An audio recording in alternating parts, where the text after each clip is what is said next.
Okay, hello, good evening. Shall we say, well, a good Yom Tov, and obviously we, as the topic of this is supposed to be between Yom Yerushalaim and Shavuot. Let's try to combine both to a certain extent.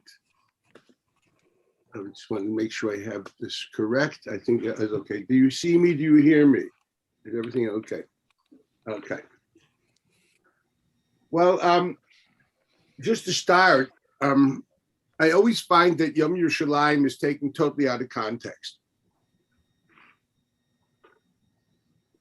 It's a total focus on Yerushalaim, and I think it's because of that it's become a day which in the land of Israel is commemorated by the Tzibur Dati Le'umi, mostly by the youth and Bnei Yeshivot. For most people living in places like Ra'anana and Ramat Gan, it's a regular day. It is seen somehow in this country as a municipal holiday. It's not even an official holiday on the calendar. It's a Yom Bchira, they call it. Well, there's nothing you can choose if you go take, if you can take this day off, but it'll be taken off your vacation days. It's not as if it's a day off. This is not Yom Ha'atzmaut somehow. And I really, I've always been perturbed with this because I think a lot has to do with us taking it totally to Yerushalaim. And we all talk about Yerushalayim. If you go to Merkaz Arav tonight, the focus is going to be Yerushalayim. And I'm sorry to say that's historically a fallacy. Let's put things in context. Daniel, thank you for telling at the end of your remarks, discussing, the nisim of that period. I'd like to take it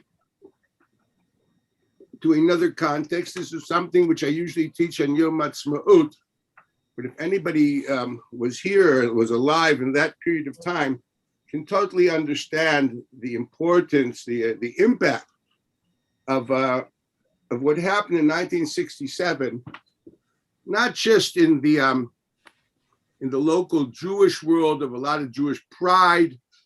As you mentioned, that the resurgence of Jewish identity in the Soviet Union is totally a product of what happened there at that period of time, a certain strengthening of Jewish identity across the world, which is the reason, probably the biggest reason for the great Tshuva movement, as you mentioned, which is totally accurate.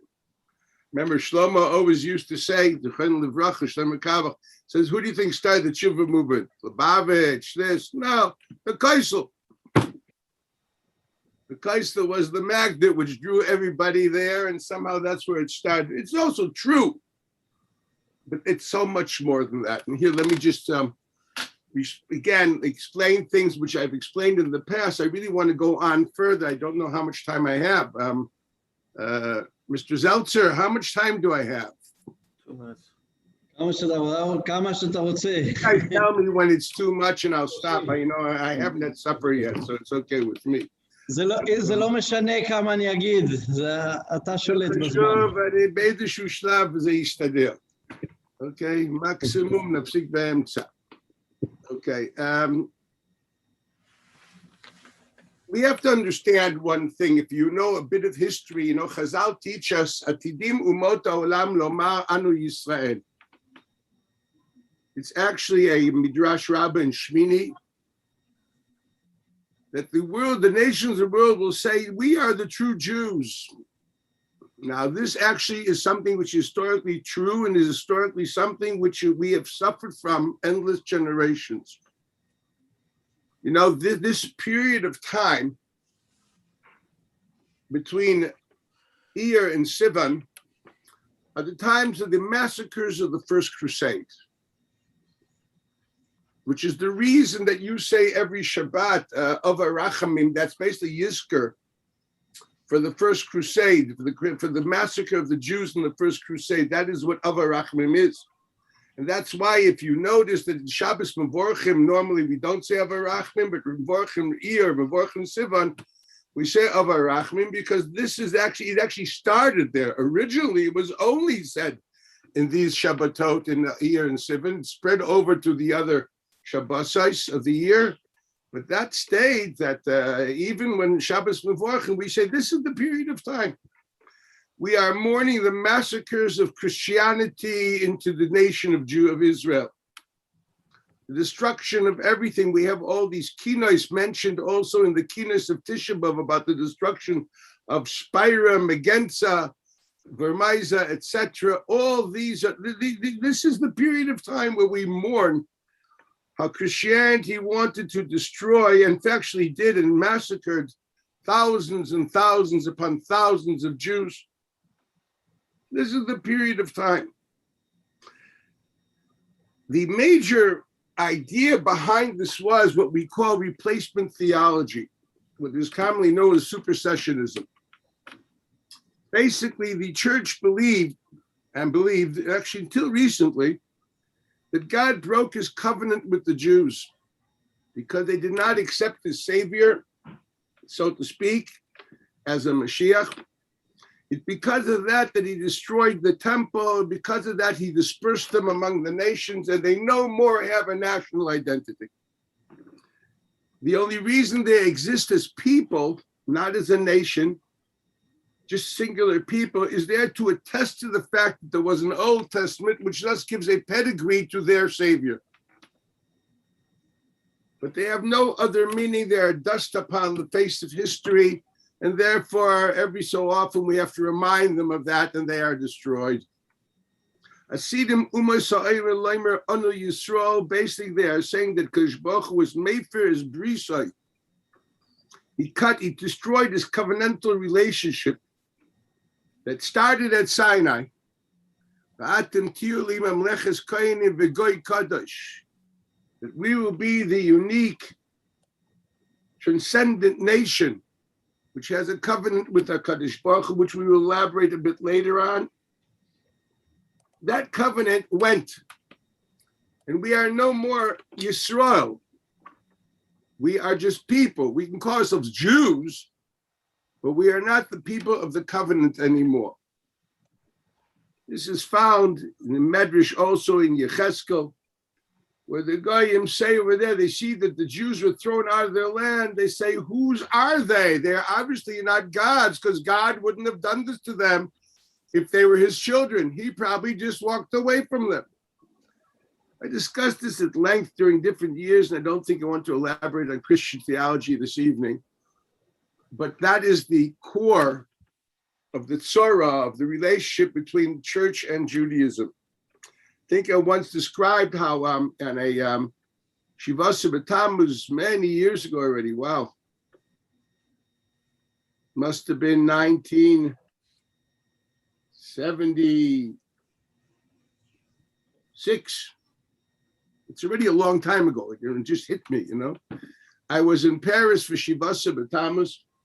My in-laws lived there, and I had to be in Paris for whatever reason.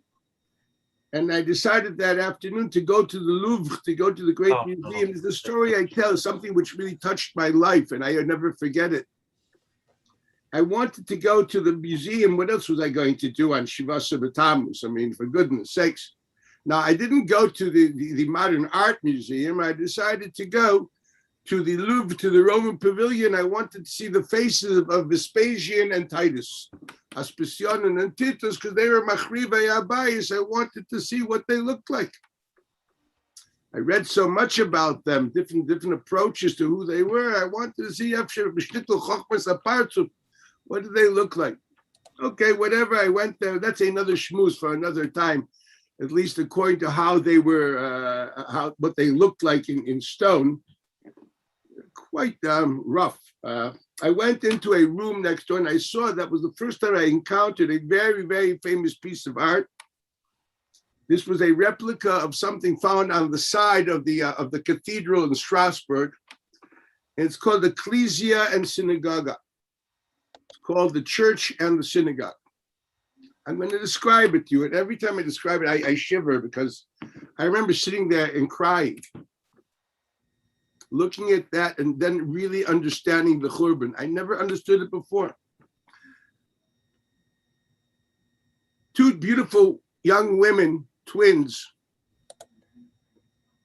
one dressed in majestic garb, having a crown, having a staff of authority, as you know, a staff of authority, which on top was an orb with a cross on it. This was Mother Church.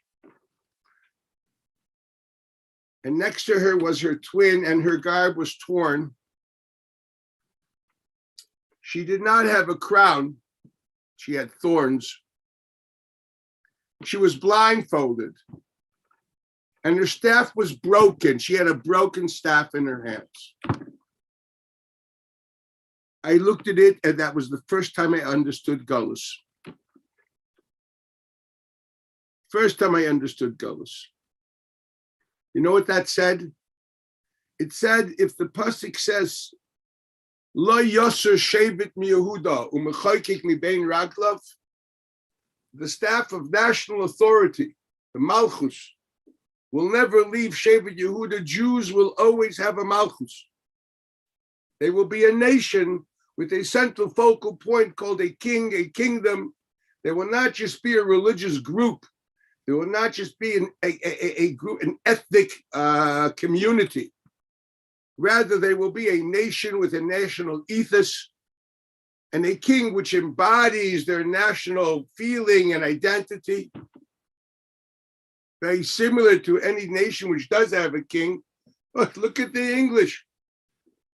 I mean, it's interesting. They really still live, breathe, and talk. The Queen, princes die, whatever it only be. Charles and Williams and Meghan, it's a ganze Stückel Teure. This is who they are. These people embody their history and their national identity. When we had that too, we had kings. Those kings were not tzaddikim, believe me. Most of the kings in Bayis Rishon were Ovdei Avodah Zarah. Let's put this on the table. Achav didn't wear tchelis. And Omri didn't exactly eat shmur matzos. They were all Ovdei Avodah Zarah and Reitzchim Shvelim. But they were Malchus Yisrael that Eliyahu Hanavi ran in front of the chariot of Achav's of the Gemara Mikan Shechelkim Kavod LeMalchus.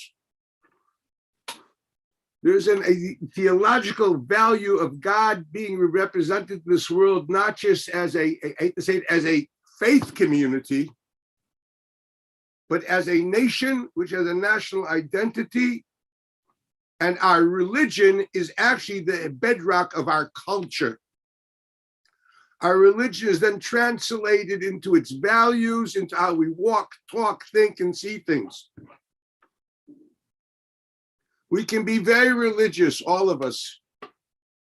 But between you and me, we have a lot of crises when it comes between the values of Torah and the values of the Western world that we live, thrive, grow, live, breathe, walk, and talk in. I'm a bit older than most of the people here. For goodness sakes, I still am at odds with certain halachas found, etc., that doesn't fit my Western palate. And the ad hayoim hazeh, when I say Hashiva shivteinu k'varishona v'yatzenu k'vatchila, I think to myself, do I really want them to pour hot lead down people's throats and flogging, capital punishment, misa, or kippah? Kippah means if they can't get you a drisha v'chakir, proper arba misas bezin, they put you in solitary confinement, give you a lousy diet, and you die of a bleeding ulcer. I don't know what's worse, and that happened. That was constant. This is our Gemara and Sanhedrin. Do I want this? Does it fit my Western values? And the answer is honestly no. And I have to learn how to deal with it, and I have to learn how to daven it in a way that I mean it. And this is not a sadnai workshop on tefillah, how I solve these issues. But I would imagine any thinking person which is sensitive to his siddur and to the fact that he's talking to HaKadosh Baruch Hu has to go through his Shemona Esrei and see which parts of there does he somehow find another way of translating. Do you really feel yagon va'anacha? Are you distraught because you don't have the Sanhedrin? I still remember talking to my mother and telling Mom, Mashiach is going to be a monarch. She said, are you kidding? I like democracy. Says, no, Mom, the first one's going to be good. We don't know what the second one's going to be like. Shlomo was a great king. His son Rechavam was a jerk. You won't be able to vote him out. Can you imagine if he's Obama and he's there forever? I mean, this is the reality. We are going back to a theocracy and a monarchy. We are going to be looking like the people in Iran. Is this your aspiration? Is this your dream? And the answer is, well, I hope it is. And if not, I guess what you do, you say, God, you definitely have that dream. Please help me want it the way you want it. I want it because you want it. And help me identify with what you want. And it's a constant struggle for the thinking person, which is not shallow and takes his religion seriously and talks to God and understands he has to be telling the truth and not just playing lip service. Because if you can pay lip service to God, it's not worth talking to him. It's worth talking to him if you understand that you have to be honest. Try doing one Shemona Esrei, total honesty. It isn't easy. This is all the product because I've lost my cultural paradigm. I don't breathe, walk, and talk the values of Torah. I live and walk and talk the values of the Western world. I may have been influenced more by C.S. Lewis, or I don't know who, than by Mishlei. This is the reality. It is that which is the terror of the Golus. It wasn't religion. Religion did not suffer in the Golus. Shach and the Taz were not exactly in Eretz Yisrael by the Beis Hamikdash. The Rashba and the Ritva weren't even in Eretz Yisrael. The Ramban came b'Seif Yamav. The Machshakim or Shivanikim say Olam Zeh Talmud Bavli. Talmud Bavli was not even edited or created in Eretz Yisrael, for goodness sakes. Religion did not suffer. What suffered was one thing only: Malchus Hashem. The Malchus of HaKadosh Baruch Hu. Basically, we were convinced that the Goyim are right, that there was a rupture in that covenant and we no more are a nation. We did not believe that we are a nation. We didn't aspire to nationhood. This is the honest truth. We were chameleons. We totally assimilated with the world around us. We may have been at the bottom of the social ladder, but we tried to assimilate, and until once the walls of the ghetto fell down, whoo, did we assimilate. And we suffer from that assimilation ad hayom hazeh in enormous numbers. That is the tragedy of Golus. The downfall in our eyes of Malchus Yisrael. And actually, in a quiet way, we also think that we have lost a certain relationship with God. Haforas Habris. If the Kadosh Baruch Hu promises Lo Yoser Shevet MiYehuda Mechoiking Mebein Raglav, the Jew actually believed, the church, that Sar Shevet MiYehuda Umechoiking Mebein Raglav. It's gone.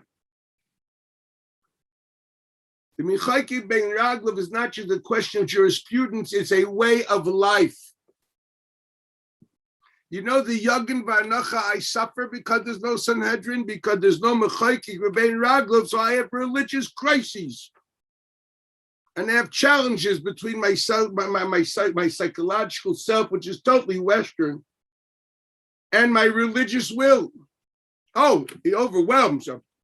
I'm halachic, I'm okay, don't worry about me, you know what I mean? I still keep Torah and mitzvahs, and I mean it, and I aspire for it, just want you to not understand me, I'm not like Sister Teresa at the end of her life decided not to believe in Jesus. No, I'm totally Jewish, man. But there is always that frustration that you're always at odds between the world of your culture and your dreams, it's almost a specific, it's terrible. You're going up, and boom, and you're falling down, and up, and falling down. And that's where the real challenges of religion are. I'm not talking about observance. I'm talking about praying to God and meaning it. Ascribing to the values of Torah Shebiksav and Torah Shebalpeh totally, not trying to bend it. That should confirm with the local Western idea. The fact that we somehow are apologetic and need for it to conform rather, to our Western palate is the shirish of Gullus. The staff is broken. We are no more a nation. We are blindfolded. We have no more vision of a nation. And we want that mechaykik mibein raglav because that's part of the Shevet miYehuda. We want a malchus of a Kadosh Baruch Hu, which melech b'mishpat yamed oretz. That is the pshat, that tefillah of avos mimenu yogen v'anacha. I pray there, God, take away that suffering and let me live, breathe, and act as a nation which is culture, is the Sanhedrin. And that's what happens because the mishpat yamed oretz, the mishpat of a Kadosh Baruch Hu is not just laws, it's a way of life. More says, and the pasuk nasi ba'amcha loisoer, a nasi is up to Ramban, it includes not just the melech, but also the Rosh Sanhedrin. Because the Rosh said the nasi means a head of a governmental authority. And Judaism has two governmental authorities, monarchy and the theocracy. The theocracy is led by the Rosh Sanhedrin. This is the Ramban al Torah. And the monarchy is the Melech. They are both Nasiim. And they have a din of Nasi as far as Karbanis is concerned. There's an Issa Klala to the Reish Bezdin, the Nasi of Bezdin, just like there's an Issa Klala of the Melech. So next time you say Ashiva Shivteinu, that's what it means. You may not like the Pratim, and I'm still have odds with the Pratim, but bring back the klal of Mechaykik Mibein Raglav. That's what I need, because without that, there's a lot of religious yoga in Va'anacha. You have to understand, where do you think we have this interesting way of being religious, yet we somehow are unbelievably what I call SHO Jews, selective halachic observance.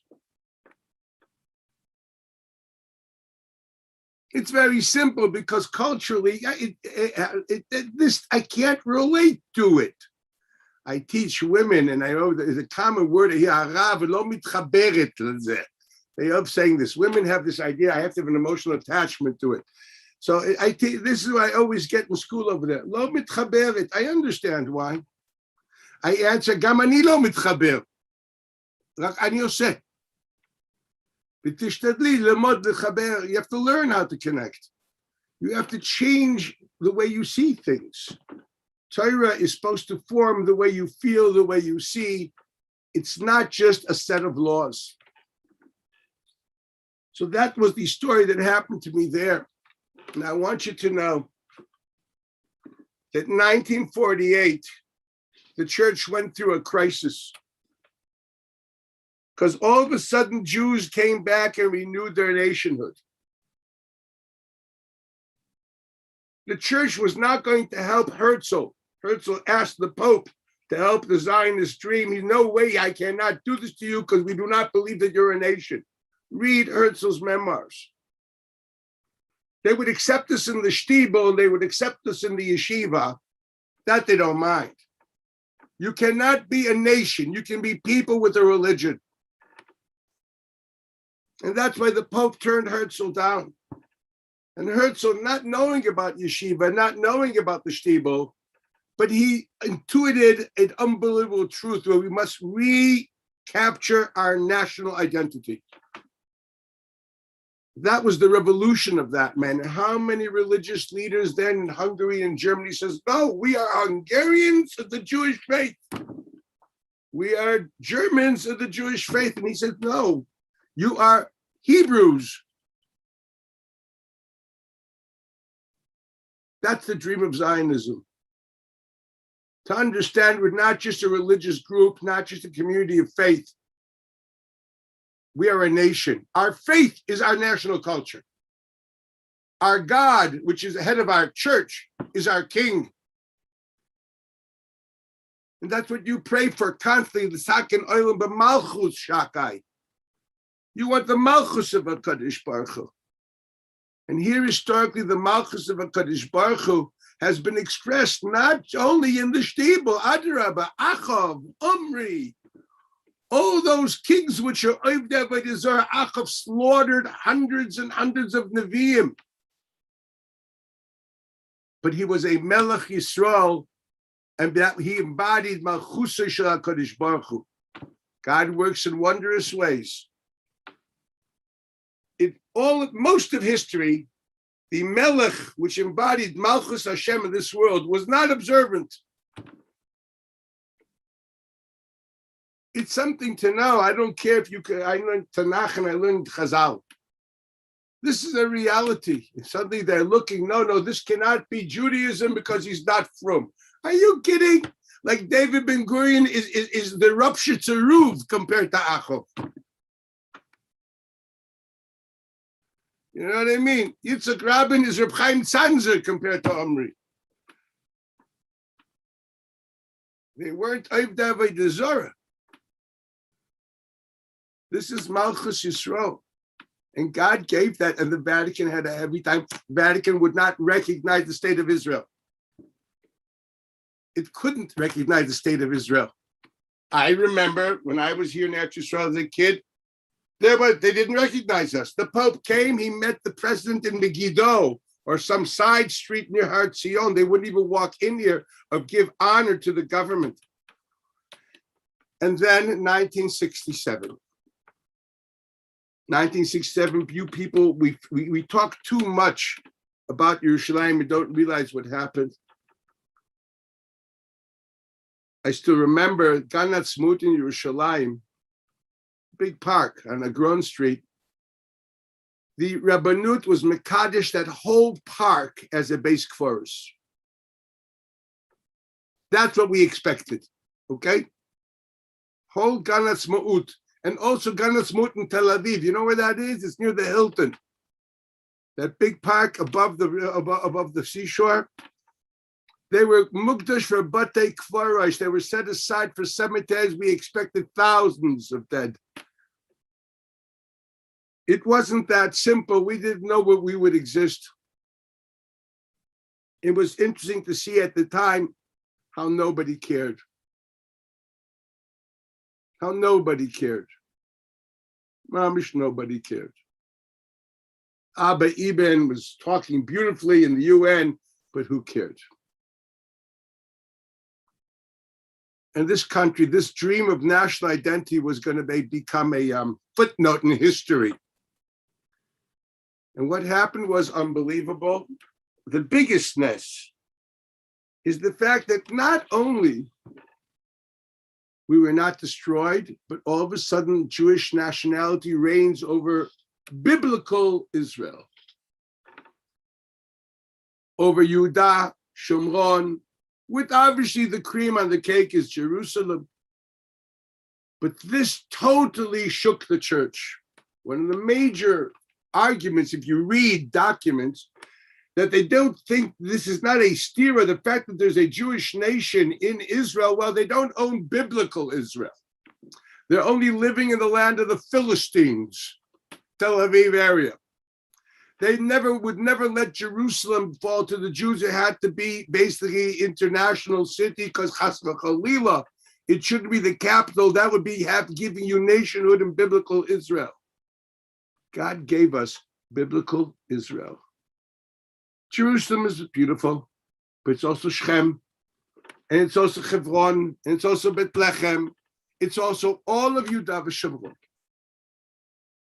That's what God gave us in 1967. Not only were we not destroyed, but actually he told the world, yes, they are a real Malchus. And this is Malchus Yisrael. And the church crumbled, and supersessionism basically is not in vogue. John Paul II, as we all know, totally debunked it and gave it up. Started recognizing, no, we do have a covenant with the older brother, but there's a covenant for the Jews and a covenant for this. There's a lot of shticklich Torah. They had to write Rashbas and Ritzvahs. Believe me, on their shticklich Torah, that literally, like Luther had to reform Catholicism. If you read the literature, most young boys, Jewish boys, don't read these things. But the Klan Chazal is mi oivai tichakmeini. I want to know what God does. I see how the Goyim take it. In Rome, 1967 was a revolution. It didn't take long, and the Vatican accepted and recognized the land of Israel. And John Paul, the nice little Polish Pope, came here, and wow, supersessionism really is not in vogue. Goodness sakes, even that famous movie, what's it called, The Passion, was not officially sanctioned by the Vatican because they didn't want that. It's actually not part of the regular gospel. This is not, we'll talk to some other time. I really wanted to understand what God does, and the Jews somehow don't understand. Gates of the Goyim, they understand. They understand what God gave us. They understand. You're looking in this period of time, Michamishi b'Yuni, 6 days. That's what we're talking about. Remember, the war continued for another 3 days. Chavches Iyun is there, Shein Jerusalem. The Golan started then. Boys died. The war went on. We can never forget that. And we have to thank God for the Nisim, where the Syrians had gone all the way down, I don't know if you know Israel, to Geshem Not Yaakov. They were literally on the way to Tveria. Do you remember? Do they tell you about this? No. They all tell you about the great, the nest of the Chveiswas, the airport, the airplanes in the first few hours. We were like this. Do you understand that? And God took you literally, me offer dol or me ashpis yorim evion, and put us up on a pedestal. And all of a sudden, that blindfold is going to come off, and there's a crown. And God sewed up our garb, and He gave us a staff which is whole. And He said, "Lo sar shavit b'Yehuda u'mechokek mi bein raglav." There is no hafarat habrit. Do you want to know how to celebrate Yom Yerushalaim? See it in that context. It's a beautiful day. See Jerusalem in that context as a capital of Jewish nationhood, which is reaffirmed by having biblical Israel in our hands from 1967, which totally decimated and destroyed supersessionism, or as you may call it, replacement theology. That is what God did to us. And that's something which is not just thank you for a few nisim. This is a total reversal of the klippa of a Zorah, Keneged Malchus Hashem. This is the realization, what we would call Mashiach ben Yosef. Rav Kook writes in his Misped Yerushalaim that the Gula goes in 2 stages. There's Mashiach ben Yosef, and then there's Mashiach ben David. Mashiach ben Yosef creates the external framework of Malchus. That Rav Kook saw embodied in the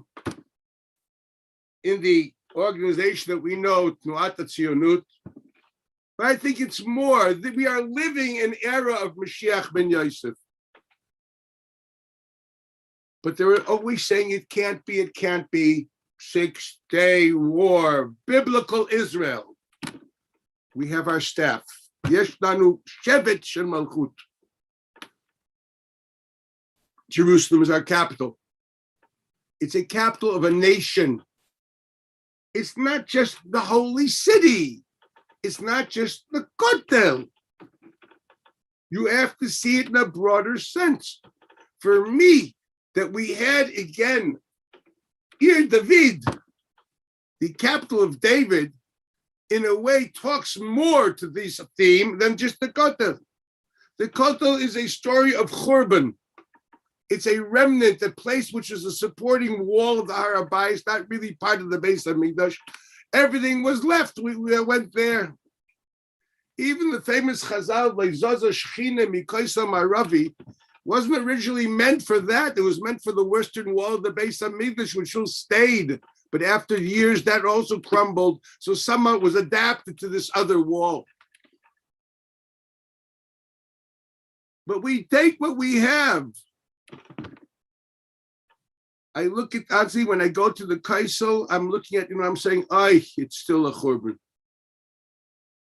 But when you see the capital of Judaism and you're revealing again the capital of King David,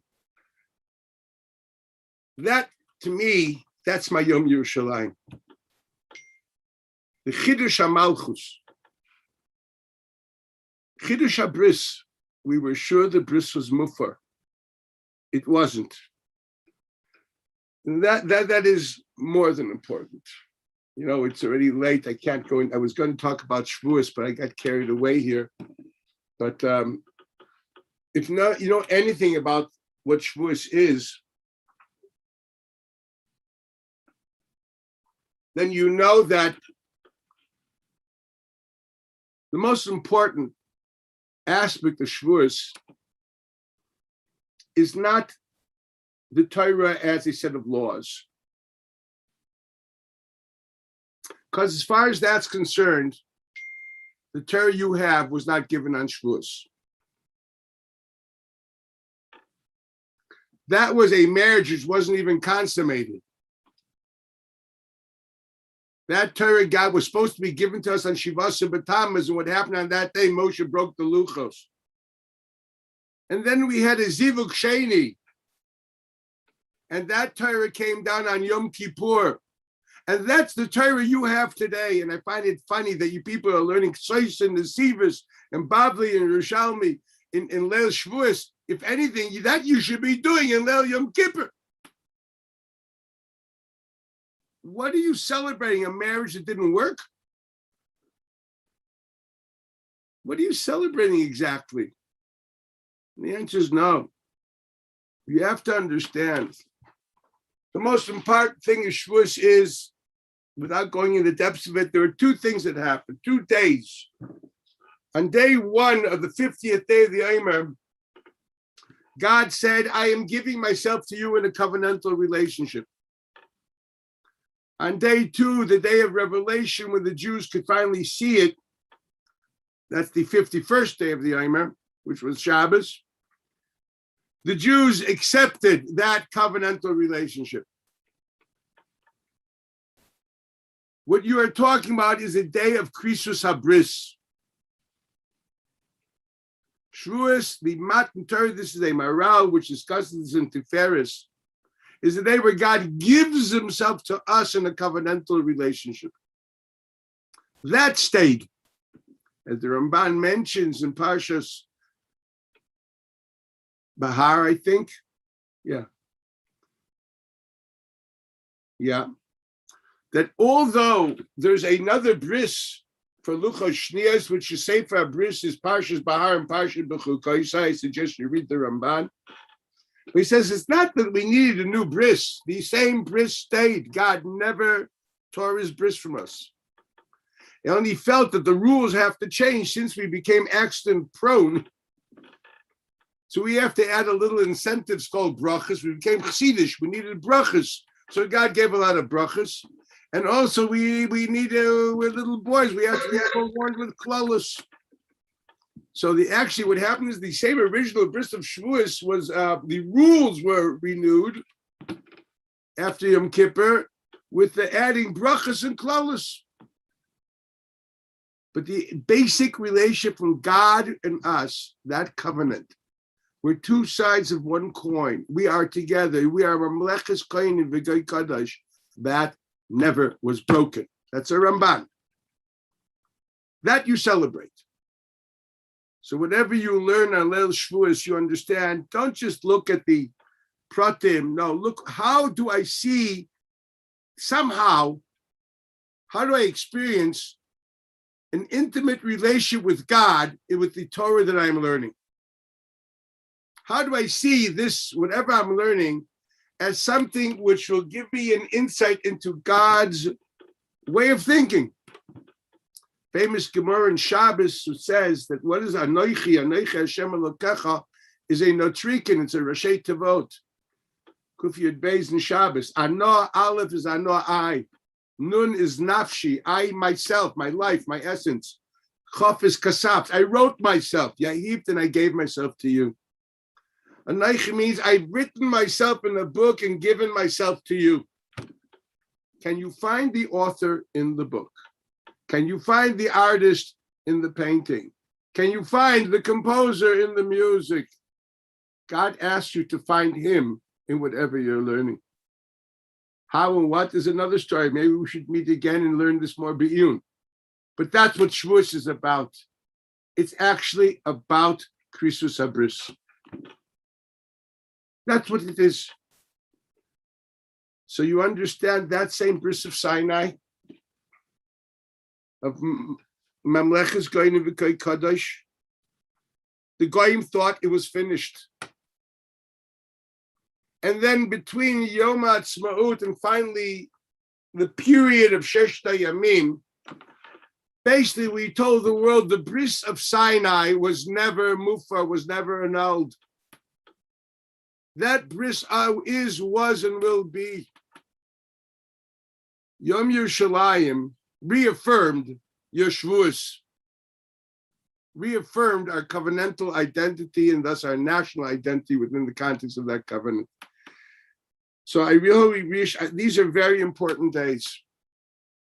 They're unbelievable days if you just look at them with historical eyes. I'm sorry to say that somehow many Jews are not aware of so many things. I say we always figure out, you must always go to the countercultures to figure out what God's really doing. Jews don't understand a thing. The Goyim, they verstehen. They understand. It's unbelievable. Learn this and know. Be proud of your covenantal identity. Seek it, search for it. Each one has his own understanding, and there's a lot to do. But that's the importance of Yom Yerushalayim. And I repeat again, Yom Yerushalayim, in my eyes, is just a reaffirmation of how my Shavuos is for real. It gives me back Shavuos the way it should be. It takes it away from just learning Gemara into looking for my covenantal relationship in that Gemara. It's a different game. Slowly but surely, there's a shtickle hasim imenu yogin va'anacha. I already see it. I see culturally how slowly but surely the Malchus of HaKadosh Baruch Hu is coming. We have Mashiach ben Yosef, as Rav Kook points out. It's our job, all of us, the job of Keren B'Yavna, but of all Torah, Keren B'Yavna's job is to bring Mashiach ben David. And how do we do that? By us personally, each and every one of us, trying to look for that covenantal relation, look for the values of Torah when you learn Torah. Distill it into philosophies of life, into values. Start thinking that way, feeling that way. That's the culture of Judaism. We have a nation. A nation is a ground, a land, a history, a language. We still don't have our language. We speak Hebrew, but a language expresses the common culture of a nation. At the moment, our common culture is Western. The more Torah we will learn, the more we internalize into values, we will develop our true language, our culture. Then we will be redeemed. Have a great Yom Yerushalayim, and remember, it's not just Yom Yerushalayim. It's 6 days of Gilui Shechina, of Gilui Malchus. Understand that. Believe me, if everyone would understand that, it wouldn't just be a municipal holiday. It wouldn't just be celebrated by little boys. Once you go to work, you don't go do this anymore. The little kids in school, they party. No. This is a holiday. This is, if Shavuos is the Ashlama of Pesach, Yom Yerushalayim is the Ashlama of Yom HaAtzmaut. It's the Milui HaMalchus. Take that, think about it, and it was great seeing you all. Teach it to others. Tell it to others. People have to know this. People have to know what these days are. We can't be kofui toiva. You can't get all this from God and not think about it. Something is wrong. God help us all. Have a great Yom Tov, Yom Yerushalaim, all these days. Have a great Rosh Chodesh. And we have a tremendous Yom Matan Torah, Yom Habris. Have a great Yom Tov. I want to thank Tzvi for all this, and thank Benji, and thank Daniel. I feel bad that Daniel Rowe didn't speak because he's brilliant and he's very, very articulate. It would have been nice to hear him. We have to do this again, I guess. Okay, great. I'm off.